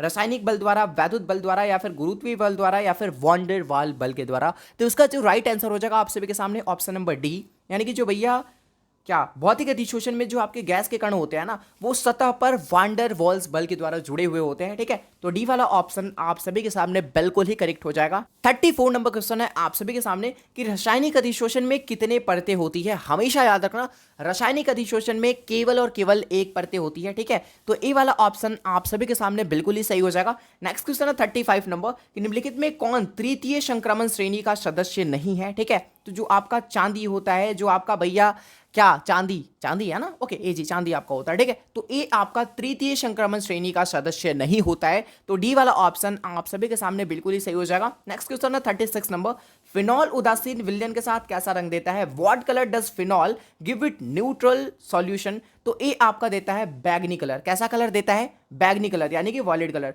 तो बी वाला ऑप्शन आप सभी के सामने बिल्कुल ही सही हो जाएगा। नेक्स्ट क्वेश्चन है 37 नंबर कि अधिकतम संख्या में सक्रिय हाइड्रोजन परमाणु में उपस्थित है। Maximum number of active hydrogen atom are present in acetic अम्ल, मीथेन, ग्लिसरॉल या फिर मेथेनॉल। तो भैया जो आपका ग्लिसरॉल होता है, इसमें जो आपका हाइड्रोजन होता है वो सबसे ज्यादा क्या होता है, उपस्थित रहता है, ठीक है। तो सी वाला ऑप्शन आप सभी के सामने 100% करेक्ट हो जाएगा। नेक्स्ट क्वेश्चन है 38 नंबर कि किस गैस का अवशोषण चारकोल के द्वारा सबसे अधिक होता है। Which gas is observe the most by charcoal. तो याद रखना, जो आपका अमोनिया होता है, NH3 आपका अमोनिया होता है, राइट। तो अमोनिया गैस का अवशोषण चारकोल के द्वारा सबसे अधिक होता है। तो बी वाला ऑप्शन आप सभी के सामने 100% सही हो जाएगा। नेक्स्ट क्वेश्चन है 39 नंबर। 39 नंबर क्वेश्चन क्या कहता है, निम्नलिखित में किसका उपयोग फार्मेलिन के रूप में होता है। Which of using in use of formalin. तो जो आपका HCHO होता है, HCHO किस चीज का आपका रासायनिक सूत्र है, याद रखना ये आपका फॉर्मेल्डिहाइड का सूत्र होता है। किस चीज का, फॉर्मेल्डिहाइड का, ठीक है। ओके, 40 नंबर क्वेश्चन क्या कहता है आप सभी के सामने कि अभिकर्मक जो कि एल्डिहाइड और कीटोन दोनों के साथ अभिक्रिया करता है, वैसा अभिकर्मक, वैसा रिएजेंट जो कि एल्डिहाइड और कीटोन दोनों के साथ अभिक्रिया करता है, वो क्या कहलाता है। टॉरेंस अभिकर्मक, या फिर फैलिंग विलियन, या फिर सीफ अभिकर्मक, या फिर ग्रिगनार्ड अभिकर्मक। तो जो आपका ग्रिगनार्ड अभिकर्मक होता है ना, जो आपका ग्रिगनार्ड रिएजेंट होता है, ठीक है, वो क्या करता है, दोनों के साथ अभिक्रिया करता है, यानी कि एल्डिहाइड और कीटोन दोनों के साथ। तो डी वाला ऑप्शन आप सभी के सामने बिल्कुल ही करेक्ट हो जाएगा। पहला क्वेश्चन है आप सभी के सामने कि सल्फाइड अयस्कों का सांद्रण प्राय निम्नलिखित में किस विधि के द्वारा किया जाता है। Sulphide ores are usually concentrated by which of the following method. आपके सामने ऑप्शन है फेन प्लवन विधि, कार्बन के द्वारा अवकरण, गुरुत्व, या फिर जारन। तो इसका जो राइट आंसर हो जाएगा, जो सल्फाइड अयस्क होते हैं उनका सांद्रण किया जाता है फेन प्लवन विधि के द्वारा, ठीक है, यानी कि फोम प्रोड्यूशन मेथड के द्वारा। तो ए वाला ऑप्शन आप सभी के सामने 100% सही हो जाएगा। कल आपका एग्जाम है, इसलिए मैं ज्यादा डीप में जाने की कोशिश नहीं करूंगा कि हाँ जी ये चीज कैसे होता है, वो चीज कैसे होता है, राइट। तो जितना ज्यादा हो सके क्वेश्चनों को हमें देखना है, सॉल्व करना है। ओके, चलो जी, सेकंड क्वेश्चन है आप सभी के सामने कि निम्नलिखित में कौन सल्फाइड अयस्क है, ठीक है। Which of the following are sulphide ore, malachite, galena, calamine, या फिर कॉर्नालाइट। तो इसका जो राइट आंसर हो जाएगा, जो आपका सल्फाइड अयस्क है वो है आपका गैलेना, ठीक है। कौन है जी, गैलेना। तो बी वाला ऑप्शन आप सभी के सामने 100% करेक्ट हो जाएगा, ठीक है। थर्ड क्वेश्चन है आप सभी के सामने कि डीएनए संरचना में एडेनिन एवं थाइमिन के बीच जो हाइड्रोजन बॉन्ड होता है, ठीक है, उसकी जो संख्या होती है वो कितना होती है। हमेशा याद रखना वो होती है 2, ठीक है। तो 3 का बी वाला ऑप्शन सही हो जाएगा आप सभी के सामने। 4 नंबर क्वेश्चन है आप सभी के सामने कि वैद्युत स्विचों का जो निर्माण होता है वो किसके द्वारा होता है। Electrical switch are manufacture in गिल्पटल के द्वारा, या फिर यूरिया फॉर्मेल्डिहाइड रेजिन से, या फिर पॉलीस्टाइन से, या फिर बैकालाइट से। तो जो आपका इलेक्ट्रिक स्विच होता है, ठीक है, वो आपका मैन्युफैक्चर होता है किस चीज से, बैकेलाइट से, ठीक है। बैकेलाइट आपका क्या है, एक तरीके का आपका कंडेंशन पॉलीमर होता है, ठीक है, कंडेंशन पॉलीमर। तो डी वाला ऑप्शन सही हो जाएगा आप सभी के सामने। ओके, 5 नंबर क्वेश्चन कहता है आप सभी के सामने कि कच्चा लोहा, जिसे हम लोग इंग्लिश में पिग आयरन बोलते हैं, तो कच्चा लोहा में कौन सा तत्व अत्यधिक मात्रा में अशुद्धि यानी कि इंपैडिस के रूप में उपस्थित रहता है। आपके सामने ऑप्शन है फास्फोरस, मैग्नीज, कार्बन, या फिर सिलिकॉन। तो इसका जो राइट आंसर हो जाएगा वो हो जाएगा आप सभी के सामने कार्बन, ठीक है। कार्बन, कच्चा लोहा में जो आपका कार्बन होता है वो अत्यधिक मात्रा में अशुद्धि के रूप में पाया जाता है, प्रेजेंट रहता है। कच्चा लोहा के अंदर, ठीक है। ओके जी, नेक्स्ट क्वेश्चन है आप सभी के सामने 6 नंबर कि गुरुत्व पृथक्करण विधि से सांद्रित किया जाता है, ठीक है। जो आपका गुरुत्व पृथक्करण विधि होता है, इसके द्वारा हम लोग किस तरीके कौन से अयस्क को सांद्रण करते हैं, कैलेमाइन को या फिर हेमेटाइट को या फिर कैथोपाइराइट को या फिर बॉक्साइट को। तो इसका जो राइट आंसर हो जाएगा ऑप्शन नंबर बी, जो आपका हेमेटाइट होता है, जो कि बेसिकली आयरन का, लोहा का अयस्क होता है, ठीक है। तो उसका सांद्रण हम लोग करते हैं गुरुत्व पृथक्करण विधि के द्वारा। तो बी वाला ऑप्शन आप सभी के सामने 100% सही हो जाएगा। नेक्स्ट क्वेश्चन है 7 नंबर, फेन प्लवन विधि से किस अयस्क का सांद्रण किया जाता है। तो एक चीज तो आपने देख लिया कि फेन प्लवन विधि से हम लोग सल्फाइड अयस्क का सांद्रण करते हैं। एक अब तुम मुझे बताओ कि इन चारों में से कौन सा सल्फाइड अयस्क है, ठीक है। तो इसका जो राइट आंसर हो जाएगा वो हो जाएगा सीने बार, ठीक है। यानी कि सीने बार का जो अयस्क, जो आपका सीने बार अयस्क है, इसका जो सांद्रण करते हैं वो हम लोग फेन प्लवन विधि के द्वारा करते हैं। ओके, तो ए वाला ऑप्शन आप सभी के सामने बिल्कुल ही सही हो जाएगा। नेक्स्ट क्वेश्चन है 8 नंबर, जो आपका मालाकाइट होता है, मालाकाइट अयस्क का क्या सूत्र होता है। The formula of malachite ore is. आपके सामने ऑप्शन नंबर डी, जो कि आप दिख रहा है CuOS2 CuCO3, राइट। ये आपका मालाकाइट का फॉर्मूला होता है। तो डी वाला ऑप्शन आप सभी के सामने बिल्कुल ही सही हो जाएगा। नेक्स्ट क्वेश्चन है 9 नंबर कि सदैव मुक्त अवस्था में पाए जाने वाली धातु कौन सी है। The metal base is always found in free state is. तो गोल्ड, हमेशा याद रखना, जो आपका गोल्ड होता है वो क्या पाया जाता है, मुक्त अवस्था में पाया जाता है, ठीक है। तो ए वाला ऑप्शन आप सभी के सामने बिल्कुल ही सही हो जाएगा, ठीक है। और एक चीज और ध्यान देना, गोल्ड के साथ साथ यानी कि सोना के साथ साथ जो आपका चांदी होता है, जो आपका प्लैटिनम होता है, ये भी आपके मुक्त अवस्था में पाए जाते हैं, ठीक है। ओके जी, 10 नंबर क्वेश्चन कहता है आप सभी के सामने कि निम्न में क्यूप्रस अयस्क कौन सा है। Which of following is cuprous ore. तो आपका जो क्यूप्राइट हो जाएगा, ठीक है, जो आपका क्यूप्राइट है, बी वाला ऑप्शन, यही आपका क्यूप्रस अयस्क होता है। तो बी वाला ऑप्शन सही हो जाएगा। ओके, चलो नेक्स्ट क्वेश्चन की ओर हम लोग मूव करते हैं। नेक्स्ट क्वेश्चन है आप सभी के सामने 11 नंबर कि सोडियम निष्कर्षण में प्रयुक्त विधि कहलाती है। The method use in sodium extraction is called. जो सोडियम निष्कर्षण में हम लोग प्रयुक्त जो विधि होती है वो हमारी क्या कहलाती है, हमेशा याद रखना, वो विधि डाउन विधि कहलाती है, ठीक है। तो डी वाला ऑप्शन आप सभी के सामने बिल्कुल ही सही हो जाएगा। नेक्स्ट क्वेश्चन है 12 नंबर।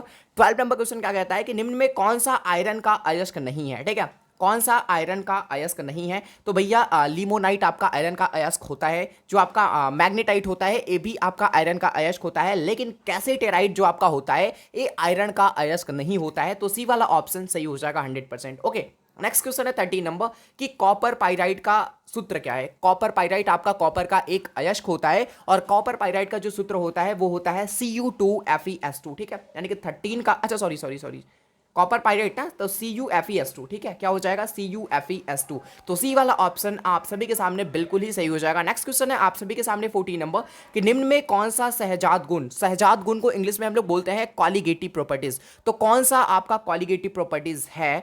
तो आई थिंक आपका पराशरणी दाब भी होगा, क्वथनांक भी होगा, अच्छा द्रव्यनांक नहीं होता है, अच्छा सॉरी, पराशरणी दाब होगा, केवल और केवल पराशरणी दाब होगा। वो कैसे, मैं आपको बता रहा हूं।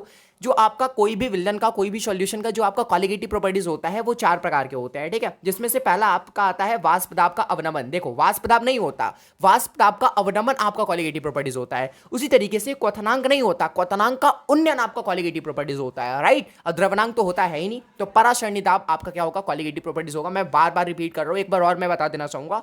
जो कॉलिगेटिव प्रॉपर्टीज होते हैं, कोई भी विलयन का अनुषंगिक गुणधर्म होता है, वो 4 प्रकार के होते हैं।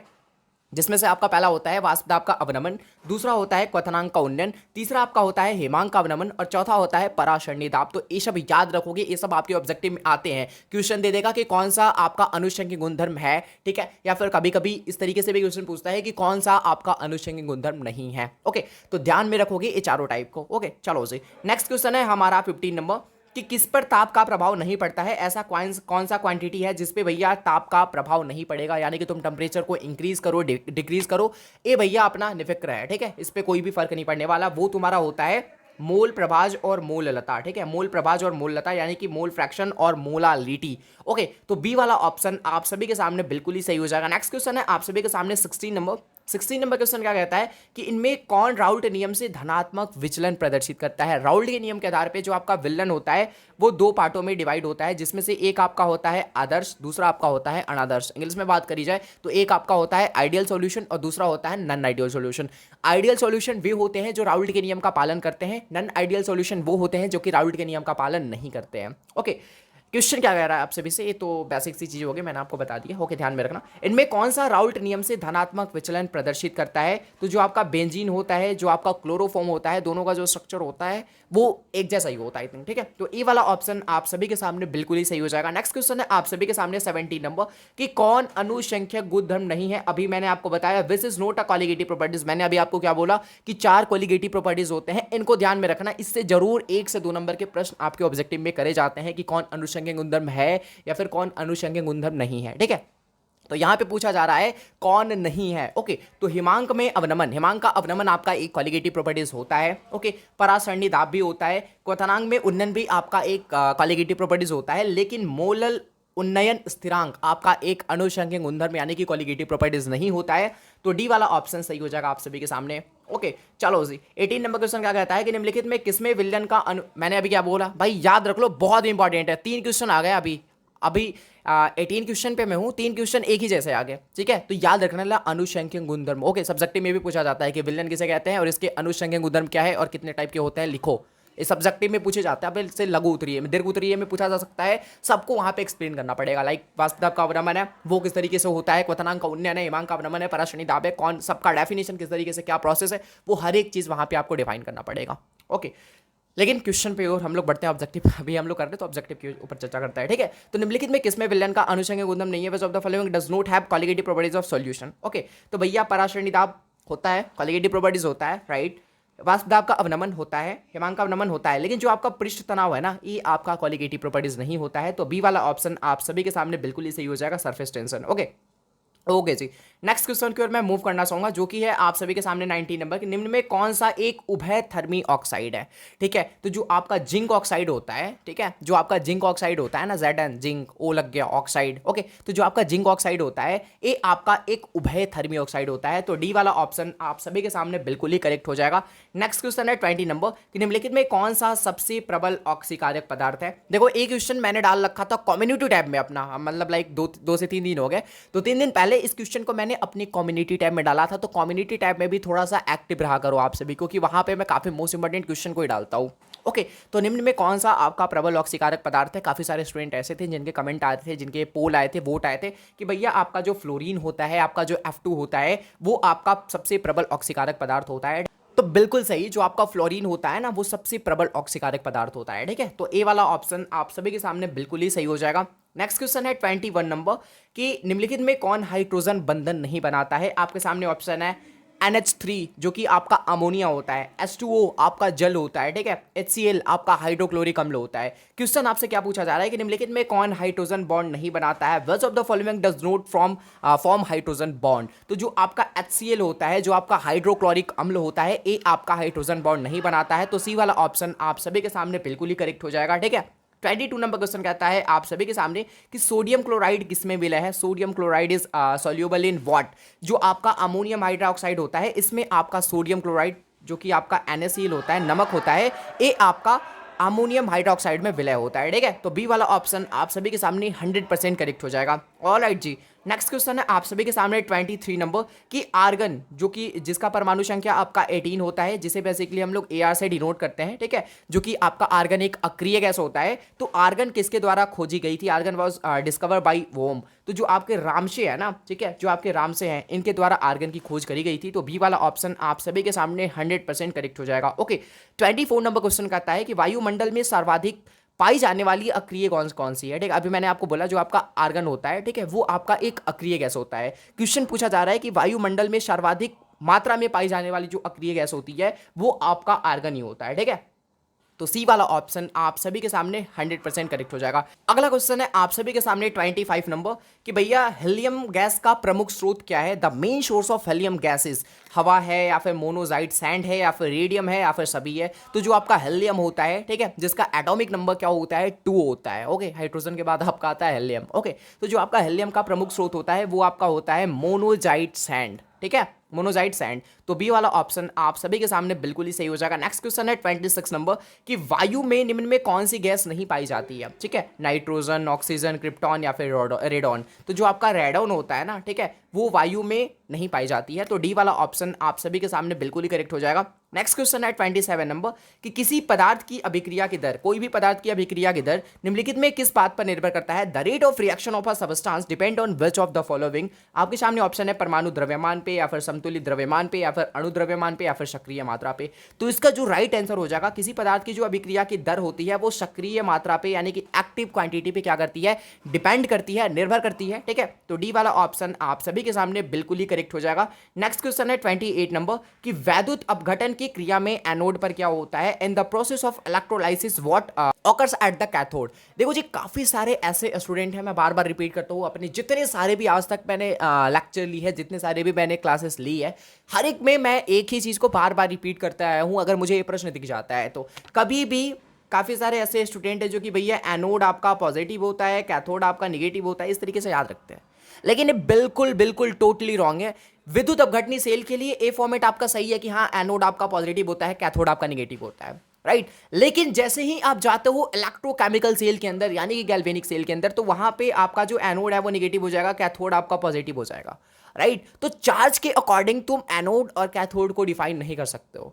ओके, तो किस तरीके से तुम याद रख सकते हो, हमेशा याद रखना कि जो आपका कैथोड होता है, कैथोड पर हमेशा अवकरण होता है, रिडक्शन होता है, लेकिन जो आपका एनोड होता है उस पे हमेशा आपका क्या होता है, ऑक्सीकरण होता है, यानी कि ऑक्सीकरण यानी कि ऑक्सीडेशन होता है। ओके, तो याद रखना कैथोड पर रिडक्शन और एनोड पर ऑक्सीडेशन। ओके, चलो नेक्स्ट क्वेश्चन है 29 नंबर कि निम्नलिखित में किस धातु के लवण के जलीय विलयन के वैद्युत विच्छेदन से धातु प्राप्त किया जा सकता है। वो आपका होता है Ag यानी कि चांदी, ठीक है। तो डी वाला ऑप्शन आप सभी के सामने बिल्कुल ही सही हो जाएगा। नेक्स्ट क्वेश्चन है 30 नंबर कि फैराडे का वैद्युत अपघटन नियम निम्न में से किससे संबंधित है। Faraday law of electrolysis is related to which of the following. धनायन की गति से, धनायन के परमाणु भार से, ऋणायन की गति से, या फिर इलेक्ट्रोलाइट के समतुल्य भार से। तो इसका जो राइट आंसर हो जाएगा आप सभी के सामने ऑप्शन नंबर डी, जो आपका फैराडे का वैद्युत अपघटन नियम होता है, ठीक है, वो आपका किससे संबंधित होता है, इलेक्ट्रोलाइट के समतुल्य भार से, ठीक है, यानी कि by the equivalent weight of electrolyte. तो डी वाला ऑप्शन आप सभी के सामने 100% करेक्ट हो जाएगा, ठीक है। नेक्स्ट क्वेश्चन है 31 नंबर कि हाइड्रोजन ऑक्सीजन ईंधन सेल में हाइड्रोजन का दहन होता है तो, ठीक है, मैं इंग्लिश थोड़ा सा वो कट हो जा रहा, बट कोई नहीं, मैं ऊपर स्क्रॉल कर लूंगा उस टाइम, ठीक है।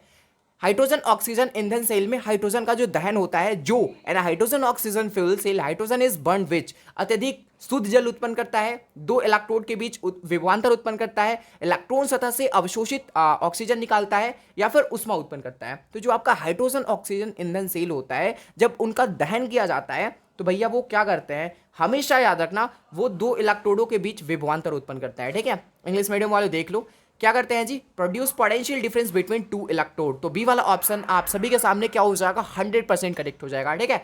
नेक्स्ट क्वेश्चन है 32 नंबर कि कैल्शियम एसीटेट और कैल्शियम फॉर्मेट के मिश्रण को गर्म करने पर क्या बनता है। It is form by heating a mixture of calcium acetate and calcium formate. क्या बनता है, मैथेनॉल बनता है, एथेनॉल बनता है, एसिटिक एसिड बनता है, या फिर इथेनॉल बनता है। तो 32 का जो राइट आंसर हो जाएगा कि जब तुम कैल्शियम एसीटेट और कैल्शियम फॉर्मेट का जो मिश्रण होता है उसको जब तुम हीट प्रोवाइड करोगे तो तुम्हारा बनता है इथेनॉल। क्या बनता है, इथेनॉल बनता है। तो डी वाला ऑप्शन आप सभी के सामने बिल्कुल ही करेक्ट हो जाएगा। नेक्स्ट क्वेश्चन है 33 नंबर कि निम्नलिखित में कौन तृतीय संक्रमण श्रेणी का सदस्य नहीं है। Which of following is not a member of the third transition series. तो जो आपका टाइटेनियम होता है वो तो होता है, वैंडियम भी होता है, कॉपर भी होता है, लेकिन जो आपका चांदी है ना, 33 का जो राइट आंसर हो जाएगा वो हो जाएगा ऑप्शन नंबर डी। जो आपका चांदी होता है वो तृतीय संक्रमण श्रेणी का मेंबर नहीं होता है। ओके, चलो जी 34 नंबर क्वेश्चन क्या कहता है कि ईथर में ऑक्सीजन परमाणु है, ठीक है, ईथर में ऑक्सीजन परमाणु है। The oxygen atom in ether is अत्यधिक क्रियाशील होता है, या फिर तुलनात्मक रूप से अक्रिय होता है, सक्रिय होता है, विस्थापित योज्य होता है। तो इसका जो राइट आंसर हो जाएगा, ईथर में आपका ऑक्सीजन परमाणु क्या होता है, सक्रिय होता है, एक्टिव होता है। तो सी वाला ऑप्शन आप सभी के सामने बिल्कुल ही करेक्ट हो जाएगा, ठीक है। नेक्स्ट क्वेश्चन है 35 नंबर कि सोडियम एथॉक्साइड तथा ब्रोएथेन क्रिया करके देता है, ठीक है। सोडियम एथॉक्साइड तथा ब्रोमोएथेन क्रिया करके क्या देता है, ठीक है, मेथिल इथिल ईथर, या फिर डाई मेथिल ईथर, या फिर डाई एथिल ईथर, या फिर प्रोपेन। तो 35 का जो राइट आंसर हो जाएगा ऑप्शन नंबर सी, यानी कि जो आपका सोडियम एथॉक्साइड होता है, ब्रोमाएथेन होता है, वो आपका डाई एथिल ईथर देता है। क्या देता है? Diethyl ether. तो सी वाला ऑप्शन आप सभी के सामने करेक्ट हो जाएगा। नेक्स्ट क्वेश्चन है जी 36 नंबर। 36 नंबर क्वेश्चन क्या कहता है कि निम्न यौगिकों में किसे ऑयल ऑफ विंटर ग्रीन कहा जाता है? Which of the following compound is called oil of winter green? क्या हम लोग फेनिल बेंजोएट को कहते हैं, या फिर फेनिल सैलिसिलेट को कहते हैं, या फिर फेनिल एसीटेट को कहते हैं, या फिर मेथिल सैलिसिलेट को कहते हैं? तो जो आपका फेनिल सैलिसिलेट होता है, ठीक है, 36 का जो बी वाला ऑप्शन दिख रहा है मुझे, जो आपका फेनिल सैलिसिलेट होता है उसे हम लोग बोलते हैं oil of winter green. Okay, तो बी वाला ऑप्शन सही हो जाएगा आप सभी के सामने। 37 नंबर क्वेश्चन। 37 नंबर क्वेश्चन है कि निम्न यौगिकों में किस पर इलेक्ट्रॉन स्नेही द्वारा तुरंत आक्रमण होगा? विच of the following compound will be immediately attacked by an electrophile? तो जो आपका भैया फिनॉल होता है, ठीक है, फिनॉल का वैसे क्या होता है स्ट्रक्चर जी? बेंजीन रिंग के साथ, सॉरी बेंजीन रिंग के साथ मैं सही से बना देता हूँ, बेंजीन रिंग के साथ आपका OH जुड़ा हुआ होता है, that is called phenol.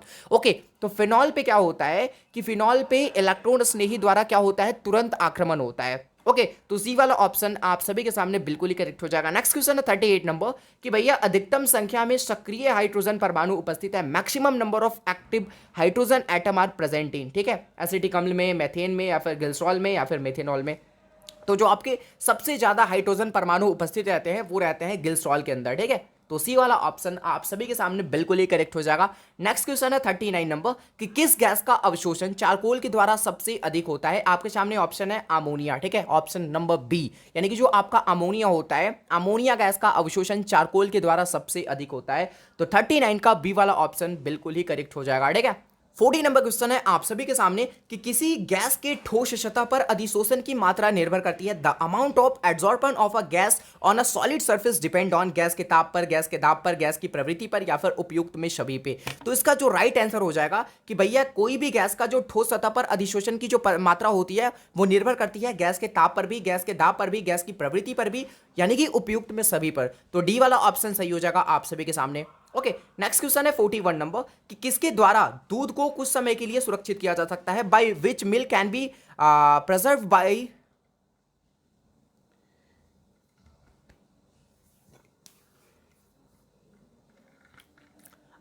Next question है आप सभी के सामने 40 नंबर कि किसी गैस की ठोस सतह पर अधिशोषण की मात्रा निर्भर करती है। The amount of adsorption of a gas on a solid surface depend on, gas के ताप पर, गैस के दाब पर, गैस की प्रवृत्ति पर, या फिर उपयुक्त में सभी पर। तो कोई भी गैस के ठोस सतह पर जो अधिशोषण की मात्रा होती है वो निर्भर करती है गैस के ताप पे भी, यानी कि टेम्परेचर ऑफ गैस पे भी, गैस के दाब पर भी, यानी कि प्रेशर ऑफ गैस, गैस की प्रवृत्ति यानी कि नेचर ऑफ गैस, यानी कि उपयुक्त में सभी पर। तो डी वाला ऑप्शन आप सभी के सामने बिल्कुल ही करेक्ट हो जाएगा, ठीक है। नेक्स्ट क्वेश्चन है 41 नंबर कि किसके द्वारा, नेक्स्ट क्वेश्चन है आप सभी के सामने 40 नंबर कि किसी गैस के ठोस सतह पर अधिशोषण की मात्रा निर्भर करती है। The amount of adsorption of a gas on a solid surface depend on, तो गैस के ताप पे भी डिपेंड करता है, गैस के दाब पर भी, गैस की प्रवृत्ति पर भी, यानी कि उपयुक्त में सभी पर। तो डी वाला ऑप्शन सही हो जाएगा आप सभी के सामने। ओके, नेक्स्ट क्वेश्चन है 41 नंबर, क्या बोलता है जी कि किसके द्वारा दूध को कुछ समय के लिए सुरक्षित किया जा सकता है? भैया किसके द्वारा? हम लोग फॉर्मिक एसिड विलयन, या फिर फॉर्मेल्डिहाइड विलयन, या फिर एसिटिक एसिड विलयन, या फिर एसिटल्डिहाइड विलयन के द्वारा, किसके द्वारा हम लोग दूध को कुछ टाइम के लिए, सम टाइम के लिए इसे हम लोग सुरक्षित रख सकते हैं? तो आपके सामने ऑप्शन नंबर बी, यानी कि जो आपका फॉर्मेल्डिहाइड विलयन है, इसके द्वारा हम लोग क्या कर सकते हैं? दूध को कुछ टाइम के लिए सुरक्षित रख सकते हैं, किया जा सकता है, ठीक है। तो बी वाला ऑप्शन आप सभी के सामने बिल्कुल ही करेक्ट हो जाएगा, ठीक है। अब आता है क्वेश्चन 42 नंबर कि भैया भौतिक अधिशोषण में गैस के कण ठोस सतह पर किस बल के द्वारा जुड़े हुए होते हैं? In physical adsorption by which force the gas particle remain bound to the solid surface. क्या रासायनिक बल के द्वारा जुड़े हुए होते हैं? नहीं। वैद्युत बल? नहीं। गुरुत्वीय बल? यहां पे वो जुड़े हुए होते हैं वॉन्डर बल्स के द्वारा, ठीक है, वॉन्डर वॉल बल्स के द्वारा। तो भैया डी वाला ऑप्शन आप सभी के सामने बिल्कुल ही करेक्ट हो जाएगा, ठीक है। नेक्स्ट क्वेश्चन है 43 नंबर कि निम्नलिखित में कौन सा गुण कोलाइड विलयन के आवेश से स्वतंत्र है? Which of the following properties is independent of the charge of the colloid solution, ठीक है। तो 43 का जो राइट आंसर हो जाएगा आपके सामने ऑप्शन नंबर बी, जो आपका टेंडल प्रभाव होता है, जो आपका टेंडल इफेक्ट होता है, ठीक है। तो बी वाला ऑप्शन सही हो जाएगा। नेक्स्ट क्वेश्चन है आप सभी के सामने 44 नंबर के पृष्ठ पर किसी आणविक स्पीसीज के केंद्रीकरण की जो घटना होती है वो क्या कहलाती है। हमेशा याद रखना वो आपका अधिशोषण कहलाता है, एडजॉर्पन कहलाता है। तो बी वाला ऑप्शन सही हो जाएगा आप सभी के सामने। नेक्स्ट क्वेश्चन है 45 नंबर की जो आपका बैकेलाइट होता है वो किस प्रकार का पॉलीमर होता है। तो आपका बैकेलाइट होता है क्या योगशील पॉलीमर होता है या फिर होमो पॉलीमर होता है या फिर संगणक पॉलीमर होता है या फिर बायो पॉलीमर होता है। तो जो आपका बैकेलाइट होता है वो आपका एक कंडेंशन पॉलीमर होता है। क्या होता है? कंडेंशन पॉलीमर यानी कि संगणक बहुलक। ठीक है, यानी कि ऑप्शन नंबर क्या हो जाएगा? सी वाला, कंडेंसिंग पॉलीमर। तो सी वाला ऑप्शन सही हो जाएगा आप सभी के सामने। ओके, नेक्स्ट क्वेश्चन है 46 नंबर कि नायोप्रीन है संश्लेषित रबर है, प्राकृतिक रबर का एकलक है या फिर प्राकृतिक रबर है या फिर वल्केनाइज रबर है। तो 46 है ना 46 यानी कि जो कि आपका नायोप्रीन है। तो इसका जो राइट आंसर हो जाएगा आप सभी के सामने ऑप्शन नंबर ए, यानी कि आप ए आपका सिंथेटिक रबर होता है, संश्लेषित रबर होता है। तो ए वाला ऑप्शन आप सभी के सामने बिल्कुल ही राइट हो जाएगा। ठीक है, नेक्स्ट क्वेश्चन है 47 नंबर कि भैया प्रकृति में पाया जाने वाला पॉलीमर कौन है। ठीक है, यानी कि जो आपका नेचर में प्रेजेंट होता है, the polymer found in nature is, वो आपका होता है स्टार्च तथा सेल्यूलोज। तो 47 का ऑप्शन नंबर बी बिल्कुल ही करेक्ट हो जाएगा। नेक्स्ट क्वेश्चन है 48 नंबर कि निम्न में किसमें फ्रैंकल डिफेक्ट पाया जाता है। सोडियम क्लोराइड में, ग्रेफाइट में, डायमंड में या फिर सिल्वर ब्रोमाइड में। तो जो आपका सिल्वर ब्रोमाइड होता है, AgBr होता है, इसमें आपका फ्रैंकल डिफेक्ट भी पाया जाता है और शॉर्टकी डिफेक्ट भी पाया जाता है, यानी कि शॉर्टकी दोष भी पाया जाता है और फ्रैंकल दोष भी पाया जाता है। एक चीज जो कि ऑब्जेक्टिव में पूछा जाता है कि जो आपका फ्रैंकल डिफेक्ट होता है क्या इसके कारण डेंसिटी में कमी आती है। तो याद रखना नहीं, लेकिन जो आपका शॉर्टकी डिफेक्ट होता है इसके कारण भैया डेंसिटी में कमी आती है। तो ये सब चीजों को ध्यान में रखो कि ऑब्जेक्टिव में काफी ज्यादा पूछे जाते हैं सब। ठीक है, ओके जी। 49 नंबर क्वेश्चन क्या कहता है कि भैया क्रिस्टल में शॉर्टकी डिफेक्ट पाया जाता है जब, कोई भी क्रिस्टल में शॉर्टकी डिफेक्ट तब पाया जाता है जब समान संख्या में आपके धन आयन और ऋण आयन गायब हो जाते हैं। ठीक है, जब समान संख्या में जो आपके धन आयन है, ऋण आयन है, क्रिस्टल से क्या हो जाते हैं? गायब हो जाते हैं, तो आपका शॉर्टकी डिफेक्ट होता है। ओके, यानी कि equal number of cation and anion क्या हो जाता है? डिस्पेयर हो जाते हैं। तो ए वाला ऑप्शन आप सभी के सामने बिल्कुल ही करेक्ट हो जाएगा। ठीक है, नेक्स्ट क्वेश्चन है 50 नंबर और आज के इस क्लास का आखिरी प्रश्न भी होने वाला है। ओके, बीसीसी संरचना में पैकिंग दक्षता एवं वॉइड होता है, यानी कि packing efficiency and void is BCC structure are, हमेशा याद रखना वो कितना होता है? 68% आपका पैकिंग दक्षता होता है एंड वॉइड जो कि आपका नल होता है वो होता है 32%। ओके, तो डी वाला ऑप्शन आप सभी के सामने बिल्कुल ही करेक्ट हो जाएगा। थैंक यू सो मच आप सभी को यहां तक आने के लिए, और कल आप सभी का केमिस्ट्री का है कंपार्टमेंट एग्जाम, राइट। तो ऑल द वेरी बेस्ट आप सभी को। और भैया एक चीज और, आपकी जो कॉन्फिडेंस है, आपका जो भी एटीट्यूड है, आपकी जो भी एनर्जी है ना, उसे भैया कभी भी कम मत होने देना। फुल कॉन्फिडेंस के साथ जाना और एग्जाम देके आना। और आई होप कि आप सभी का काफी अच्छा मार्क्स होने वाले हो, सभी के सभी अच्छे मार्क्स के साथ क्या होने वाले हो? पास होने वाले हो। ठीक है, प्लीज वीडियो को लाइक कर देना, दोस्तों में भी शेयर कर देना, साथ में सबको सब्सक्राइब एंड बेल आइकन को प्रेस, ताकि सबको जो भी हेल्पफुल कंटेंट है वो सबसे पहले आप तक पहुंच सके। एंड एक चीज और कि भैया कल सुबह 6 बजे या फिर 5 बजे के आसपास मैं ट्राई करूंगा कम से कम 100 से 150 ऑब्जेक्टिव मैं लेके आ रहा हूं आप सभी के लिए। यानी कि कल आप सभी का क्या है, केमिस्ट्री का कंपार्टमेंट एग्जाम है, तो उसके लिए आई थिंक 100 ऑब्जेक्टिव हो सकते हैं, 150 ऑब्जेक्टिव या फिर मैक्सिमम 200 ऑब्जेक्टिव तक जा सकता है। सुबह में 5 बजे से 6 बजे तक वीडियो जो है वो प्राइमरी में स्टार्ट हो जाएगा। तो रेडी हो जाओ आप सभी, और अभी से तैयारी मेरे को, मैं ज़्यादा टाइम आप सभी का नहीं लेना चाहूँगा। तो थैंक यू सो मच आप सभी को यहाँ तक आने के लिए। ठीक है, बाकी मिलते हैं जल्दी की नेक्स्ट वीडियो में, यानी कि सुबह में 6 बजे या फिर 5 बजे मैं मिलता हूँ आप सभी से। ओके, तब तक के लिए आप सभी को be positive and keep doing wish all the best. Thank you so much आप सभी को। जय हिंद एंड लव यू बच्चों।